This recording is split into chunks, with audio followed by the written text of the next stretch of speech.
Жалғастырамыз. Отандық археологтар орта ғасырлардағы өндіріс ошағының орнын тапты. Мұнда кірпіштердің түр-түрі жасалған.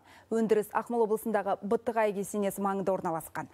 Қазба жұмыстары кезінде қыш құмырадағы белгісіз сұйықтық та табылды. Мұндай жәдігер Қазақ даласында бұрын-соңды табылған емес. Археологтар сұйықтық шамамен 7 ғасыр сақталған деп отыр.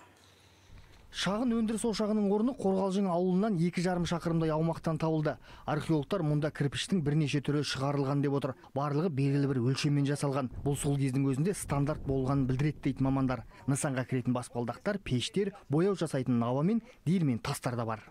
Ганч деген тастар болды, кварцевый тастар немесе. Соларды осы үлкен диірмен тастың үстінде айландырып, осыны үгітетін болған. Ой өрнектерге қарағанда бұл Алтын Орда кезеңі және Қазақ хандығы кезеңі соған сәйкес келіп отыр. Археологтар үгітілген тасты балқытып, майлап, глазур жасаған деп болжап отыр. Онымен кірпіштің бетін бояған. Қазба жұмыстары кезінде қалдықтардың маңынан адам сүйегі де табылды.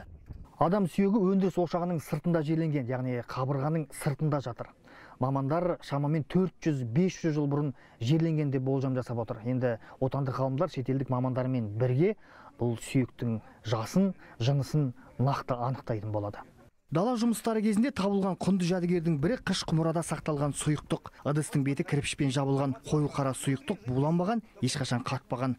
Мамандар ол жер астында шамамен 700 жыл сақталған деп отыр. Қазақстанда бірінші рет табылып отырған дүние, жаратылыстану ғылымдарының әдістерімен химикалық анализ жасаймыз. Соның бәрін анализ жасап, ол не үшін қолданды? Ритуалдық жағында неде қолданды ма, немесе өндірісте қолданды ма? Соның бәрін біз егжей-тегжейін зерттеп, жақсы бір жаңалық әзірлейміз. Осы маңда өндіріс ошақтары көп болуы мүмкін. Археологтар бұл орта ғасырларда Сарыарқа даласында дамыған шаһар болғандығының айғағы деп отыр. Оның үстіне аймақта Түркістан, Бұқара, Самарқандқа апаратын керуен жолы болған деседі. Сондықтан дала жұмыстары жалғасып, өңір тереңінен зерттелетін болады. Дарын Сағитов, Бақтияр Омаров, Қазақстан ұлттық арнасы.